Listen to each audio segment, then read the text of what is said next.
نظام میرزازاده رئیس کمیته ساختمان و معماری تاجیکستان روز 29 ایول سال 2024 در نشست خبریش تصدیق کرد که بناهای چایخانه مشهور راحت و تئاتر به نام لاهوتی در خیابان مرکزی شهر دوشنبه در پهلوی بنای نو حکومت جایگیر شدند و ویران کرده شده، به جای آنها بناهای معاصر ساخته می شوند.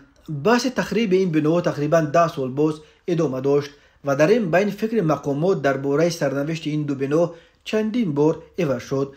نظام میرزازاده گفته است که چایخانه راحت در زمانش با غذاهای لذیذ خود به ویژه با لغمانش شهرت داشت، ولی حالا آن شهرت قبلی را کاملا از دست داده است. میرزازاده افزود بهتر آن است که ما بنای جوابگو به طلبات زمان معاصر با نام چایخانه راحت بنیاد سازیم.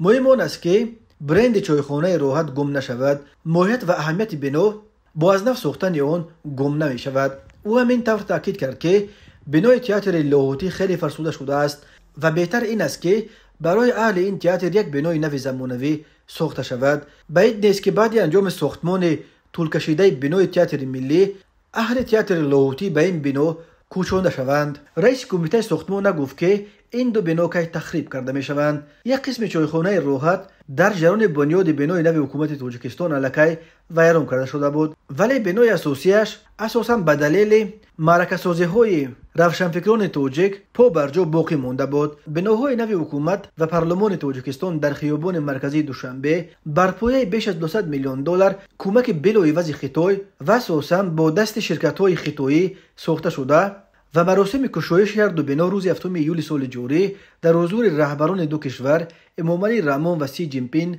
برگزار شد.